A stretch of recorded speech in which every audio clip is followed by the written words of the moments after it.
Hey Internet, it's RJ. Welcome back. Thanks for tuning into the show today. Now today, before we move to the final month of the year, we must close out November with our Q&A. Of course, if you're watching this live, when it comes out, then it is Thanksgiving. So happy Thanksgiving to you guys. I've never really been much of a fan of the holiday. Just a lot of eating and sitting around, which is not the most fun thing in the world. So watch me answer a bunch of your questions. Why don't you? Maybe get ready to go stand in line for Black Friday if folks still do that. Because we've got everything from how many custom caches do I want, am I joining team travel, which someone always asks about that. We're talking about Hyatt, and we're talking about bank bonus plans and credit card plans to close out the year and start next year with. Chapters tool down below, because as you know, we go super long on questions, but we are detailed here. So without further ado, go ahead, press the subscribe button, and let's get to work. So we will lead off with friend of the show, Nathan Cashback, with that lovely gold channel members logo. We thank you for it, sir. So it says, happy Thanksgiving, you as well. Is there any job you think would be really interesting but have never pursued? And if so, what job would that be? For him, he thought he wanted to be an underwriter, possibly corporate law, which definitely not cut out for. Hope holidays are going fantastic as always. Appreciate you as well, sir. On the banking side, I don't necessarily know if I want to be in sales, but I would have liked to write loans for a little bit, because I believe that's where you get the best understanding of the whole banking process and everything, being in the actual sales. I think I'd be decent at sales too, from the talking. I mean, you wouldn't think I'd like to talk to people. I just happen to be decent at it. I talk for a living, I guess. So somewhere in sales would have been good. And then I kind of pursued it. But when I was at a place that's since been bought and closed, which is like Cole Taylor, then turned to MB Financial, we had like this management program type deal where I was going to go to Chicago and be like a commercial banker, which is kind of just the part we just talked about. But for whatever reason, they wouldn't take me. It was probably smart to do so on their part. And then I always thought for a while it should be one of those traveling generic consultants. I actually went through the process of pulling down a list of the top 100 consulting firms and just applying to all of them. Really back then when I was doing it, I had no shot at it. But now I probably could do it, honestly, but now I found other things to do, so I'm okay. But those are probably the few that come to mind. I mean, besides something crazy like fighter pilot or astronaut or Power Ranger or something, but in the realistic realm, some kind of person writing loans, commercial would have been big, and then the traveling all the time consultant person, because that's what you're supposed to do after you get the MBA, right? That's what we do. We go travel the world. Not the case. Instead, we just talk about credit cards. So there you go. Those would be mine. I did pursue some of them, not as aggressively as possible, but to a degree. So next up, C50, greetings. On your channel, have you ever discussed the different business credit bureaus such as Dun & Bradstreet, Small Business Financial Exchange, Experian? So you're just kind of interested in how business credit works. I think we did one video on it. Granted, admittedly, I don't think it's that amazing, but because it kind of broke down to how do you actually get business credit.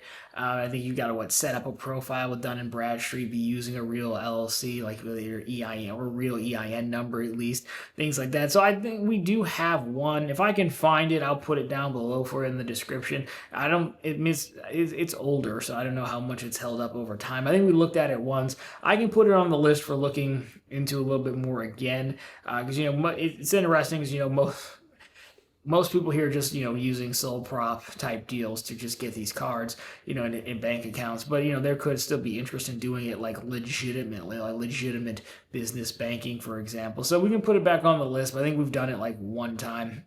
But I think that's how it works. Generally, you have to go and set up your Dun & Bradstreet account or get a number with them, and then make sure you're actually using that EIN number when you're applying for credit and such to get it to start reporting. There's a little bit more to it than that, but yeah, I think we did it one time. All right, Grand Moff Tarkin himself, who I met in person, believe it or not. So now that you're making the transition to team travel, what far-off exotic places will be on the first feature of the new RJ's Travel channel? I mean, I did think about I did think it'd be fun to once I finish the 5% back everything wallet, especially with Smartly now, okay, I've mastered cash back. Now, do you try to start a travel channel? The gist of it would be from a person who knows enough to be dangerous in certain scenarios, but not a whole lot. That's a potential, but it falls apart when I actually have to go someplace, I think, is the issue. You leave the house one time, try to do a new video as well. I don't know. I mean, I don't have like a travel list or anything like that. I'm very much a person who's like, I make myself go places if I get the invite or something because you don't want to, in my opinion, you don't want to be one of those people who's never been anywhere. So I have been, believe it or not, to most of the states, most of the places worth going to in the country, right? I haven't done anything like international besides like Canada. Does it hardly count? That really doesn't count when you live in Michigan. There's a bridge, right? But that's kind of why I do it. So there's nothing really on the list. I mean, I would, for whatever reason, Australia seems interesting, or like you do like the Japan thing, perhaps. But again, it'd be really more so just to say I went than anything else. There's not really a place that comes to mind. I'm like, ooh, I wish I could go there or see that. I really don't have anything, which is probably why travel channel is like a bad idea. Objectively, when I get there, like I can appreciate like, hey, this looks good or this is a nice view, but like, do I care? Like, not enough, really. But so I mean, if I had to answer your question, that's what I would pick, but no other reason than to say I did. All right, Kenosis next up. I'm new to the credit game. Well, welcome. I have a total of 4 cards. KeyBank Rewards card, of course. I would not have guessed the KeyBank card in 50 guesses, so I don't know what the of course is for, but that's cool. Amazon Prime, Venture X, and Sapphire Preferred working towards the intro offer. Very nice. Got the Venture X in July, and for the life of me, Capital One doesn't want to even approve me for any of their cards. Pre-approve. Yeah, so I mean, one, you got a lot of cards very quickly. They just, you specific to Capital One, you just got one. I mean, they're not like the most aggressive at selling things. So there's that. I wouldn't put too much weight into the pre-approval. I mean, that's a lot of that's just marketing stuff anyways. So I wouldn't put too much into that. But if you wanted to up your chances. I mean, we do have a $300 Capital One checking offer going on right now on ProfitCon. I don't get anything if you sign up for it. It's a public link, but you could open one of those accounts because that's what did it for me. When I opened the account, they started sending me a ton of stuff and I got the same pre-approvals that you're looking for and I got denied. So don't think because you got a pre-approval, you're going to get a card for sure. It's basically like taking a look at the data points they have, which is a snapshot in time. If you've done a few of these cards already, you know, we just don't know. I really don't know enough about them to like, hey, they're super. We know they're super sensitive. So you're on the right track to get this card now before you get any more, assuming you're done with chase cards because you've got 4 as of late. So it's kind of just a choice you want to make. But getting the checking account, you'll get $300 in the process if you do. We did a whole video about it on Run on the Bank. If you complete the requirements, that's what triggered pre-approvals for me. I still get them and I've closed the account. Then if you really want to get the account and then maybe wait until once the promotion pays out and then try to apply again for the saver or whatever you're looking for, that could be it. But really, you know, it's kind of a marketing thing more than anything else. So I'd be focused on more of like understanding what vitals I need to get in and get the approval, which I think you give it a few more months and you should be fine. It's like the end of the quarter end of Q1 or something next year should be enough space in between all these applications. I don't think you're going very hard. So that'd be my guess. But Capital One is kind of sensitive. That's why they deny me. I've got way too many applications and cards. So I think you're on the right track. And that would be mine, at least what worked for me if you're looking for offers specifically. What up, Cashback Boss? Thank you, Doc. So how come is it that Hyatt offers such high redemptions compared to other hotel programs? It's a good question. I don't know what they do differently or how they run their program differently, other than Hyatt's like popular amongst ourselves, and like Hyatt's not, it's not by any means like this sleeper thing that no one knows about, right? People know about Hyatt, but Marriott and Hilton properties take most of the attention, I would say, from the mass shopper. And I think as a result, Marriott and Hilton don't have to be as competitive on their points at all, because Hyatt, you know, their redemptions cent per point, or their redemption charts, you know, even though they've tweaked it in the last few years, are still generally better. The time I did go to the most Hyatt I went to a while back, I've got some video of it I can put up. I was surprised because that was like a category 4 or 5, and like it was pretty good. It was through FHR, which was much nicer than like any Marriott that you would get in that same category. So I agree with you. My thought is going to be like, one, it's probably they don't just hand out their status. You have to actually earn your way to status with them.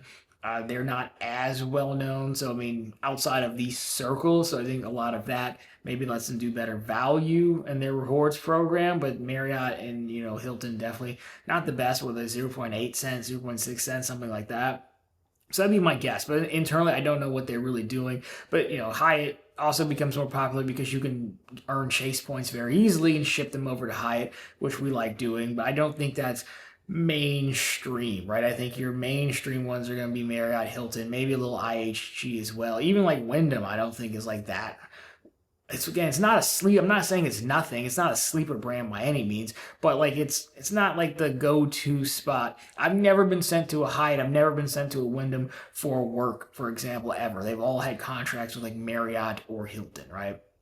So I think that would have to play a part in it, would be my guess. So I know I like Hyatt, so they're growing on me. They're just not like everywhere. Like Marriott's everywhere.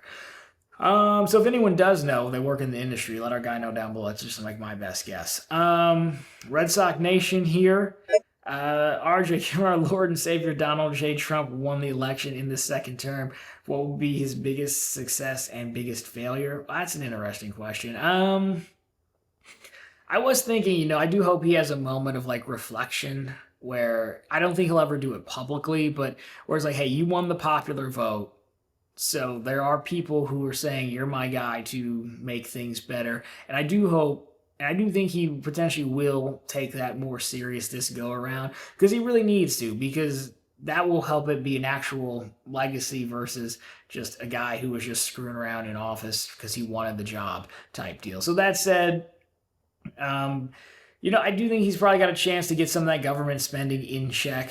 Depends on how you feel about handing money out to other countries, but we are sending a lot of money to other countries, which is fine, but we can't fix our own issues, so we should probably take a look at that.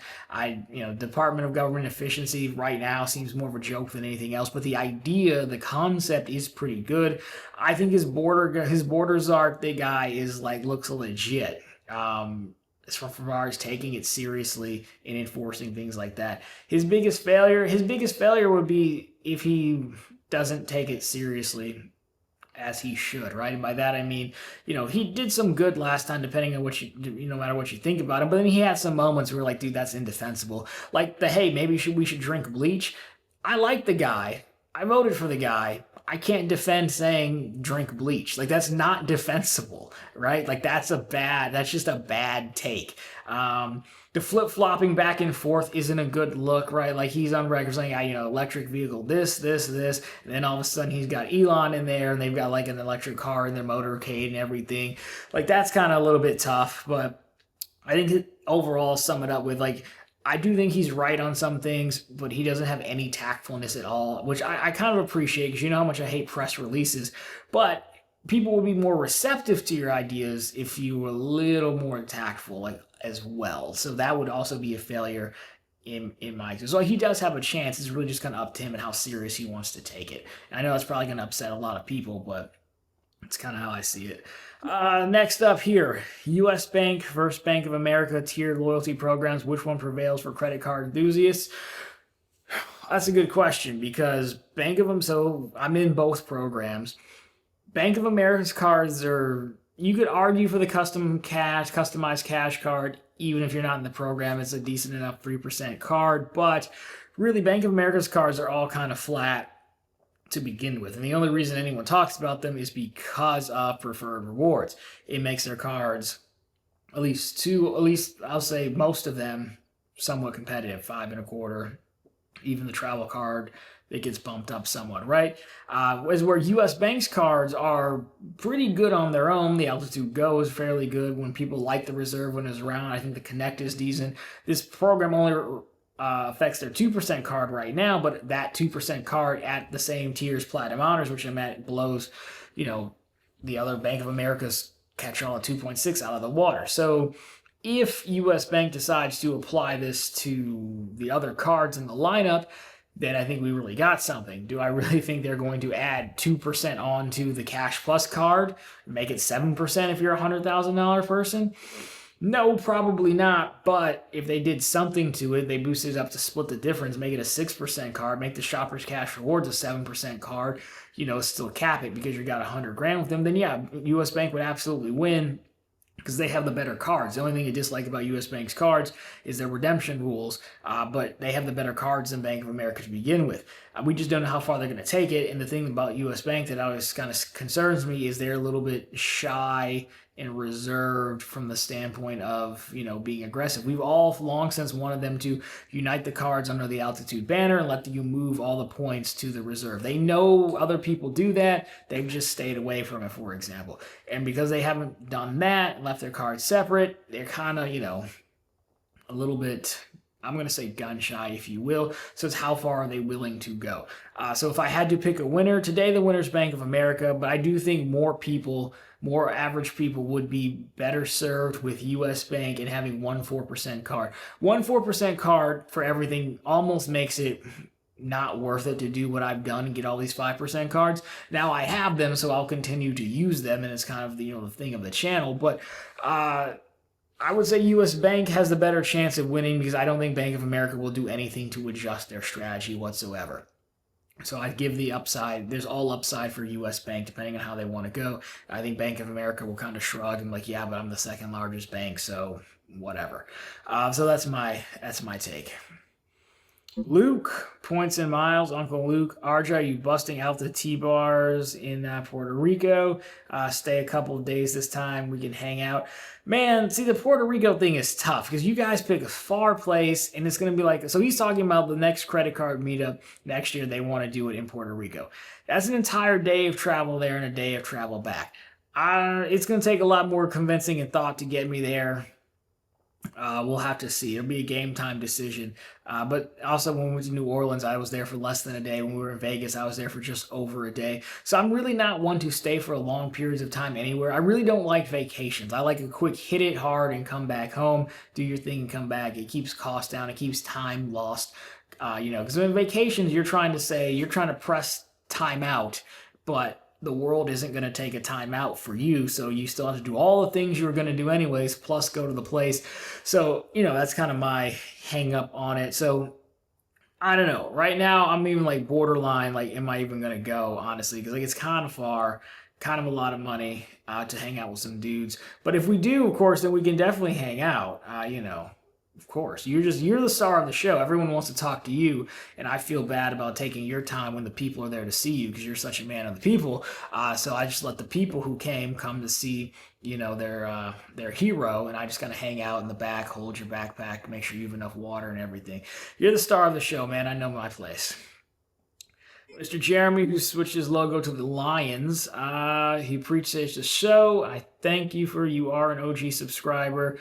So we want to know if you have planned for December and for the new year. So, bank accounts, I'll take whatever comes in, right? There's no plans for bank account. The only thing that dictates the bank accounts are the amount of offer that's going on, meaning if I know there's a higher offer, I might wait, and the timing on which I can churn it. Some offers, I have to wait until I can churn it again. But that's really the only thing that dictates the bank accounts. Credit cards, so when whatever comes in, I'll happily shoot my shot at it.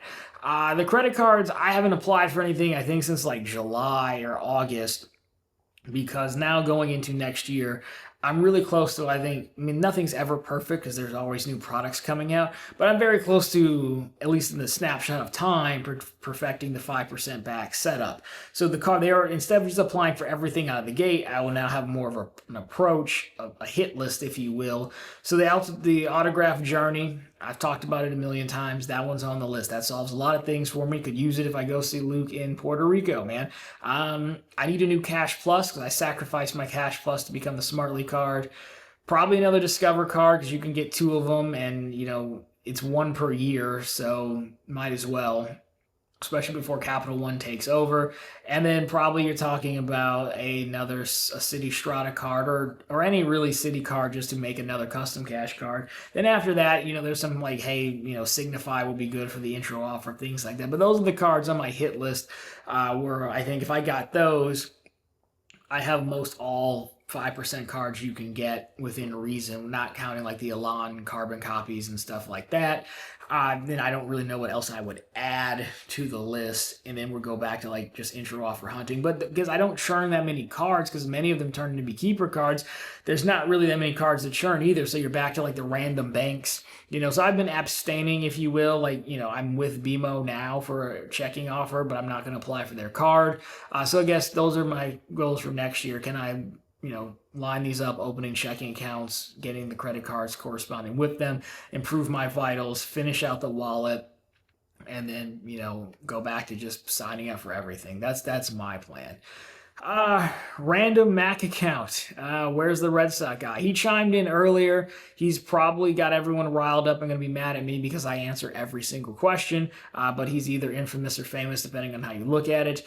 He might be appointed to Trump's cabinet soon. We don't know. I mean, it's the least we could do. I mean, at least Trump should at least send him a hat.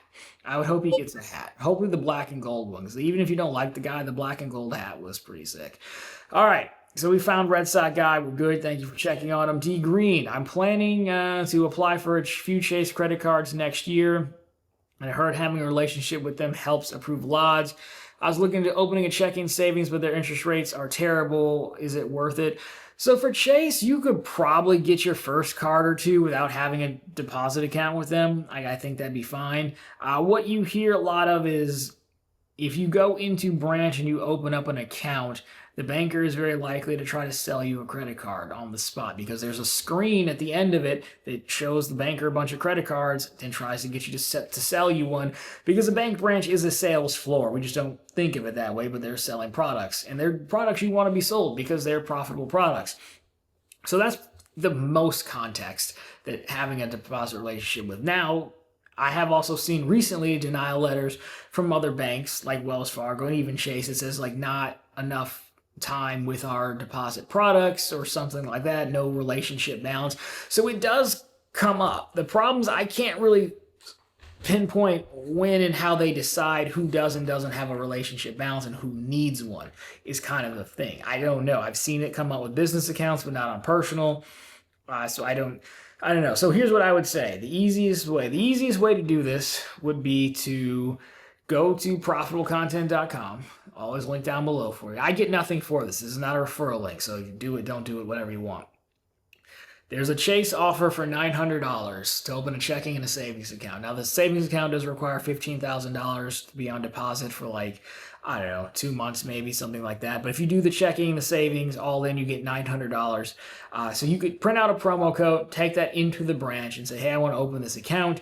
And then if they don't bring up a credit card towards the end, ask them about a credit card and they'll more than likely give you one right then and there. That's what I would do to get started. Because now you have $900, which should more than cover any, terrible interest rates, because you're right, they have bad interest. And then once you've done that, just close the savings account down, just keep the checking account, or by the time you close it, apply for another card or something like that. But that's what I would do. So yes, to answer your question, having a deposit relationship can help. I don't know what they're looking at. I don't know length of time. I don't know the level of transactions, but I do know they can look at something, but I don't even know how they pick and choose who to look at, because I've seen the denial letters for some and it's not on other people's. My denial letters for Citi said, too much available credit, which is, hey, why you're not a profitable customer. But I don't have a Citi checking, or I've churned Citi checking accounts though, but they didn't give me that reason, but they gave my friend who's a channel member that reason for Wells Fargo. So I don't think I'm really answering your questions. I don't know 100% what they're looking at, but with that, I will say the way around it is to take all their money. They're basically inviting you to take their money, so you can get $900. Then you can do it again on the business side as well. They have a business offer for like $750.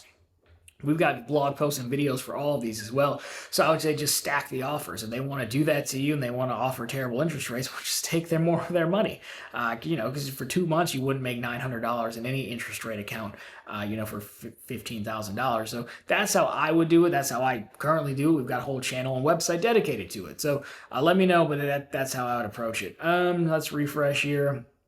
Cardi Dude, last one up. Do you have any interest in getting a third city custom cash? Do you even have to ask? Like, do you know me? Or would that be possible for most people? I've heard and seen many YouTubers seem to have two.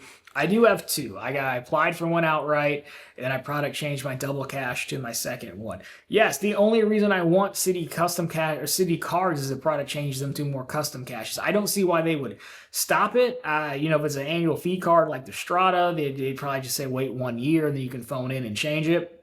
I don't know that they have a limit on them. Chase's store lets you get as many freedom cards as you want. I've got 5, so I don't think City has put a limit on it yet. Because again, we want doubles of cards, but if you go out into the world and ask a random person why you would want doubles of the card, they look at you like you were silly. So I don't think it's worth it for them maybe to go through the hassle to put a rule in place and all that to block which a very, very, very low, less than 1% population of their customers. So yes, I want more custom caches. I actually was working on a video thought piece, as we're known to do, of how the city custom cache is what ruined the category cards, because the answer used to be how many freedom cards can I get, how many discover cards can I get, and that's why I have 5. But now the answer is more so how many custom cache cards can I get. And, back to Jeremy's question, the answer is probably just get more custom cash cards. There's some niche things like, Cash Plus covers gym memberships and utilities very nicely. But for the most part, you could have I have one for gas and one for food, and I put tape on the back of them and it just doesn't change what I use them for, but you could add more. Do you need 10? No, but like 3 to 4 seems pretty good with all the cards I already have. So no, I will definitely try to get more custom cash cards. I think that's probably the best. It's the best mid to late game card because it doesn't really help you out in the early game because it's just one category. With mid to late, trying to fill in those categories, I think that's huge as well. So no, I would try to do that, especially with Smartly now, because I used to want the Attune card, which is 4% on a bunch of weird categories, but now with Smartly, I don't need the Attune card anymore beyond the intro offer. So yes, more custom caches, custom cache, as many custom caches I can have, I would take. And that is all the questions answered for November. So, as always, thank you so much for writing in. If you want to banter further, yell at me for answering a Trump question, or tell me any cards or anything I'm missing, definitely sound off down below.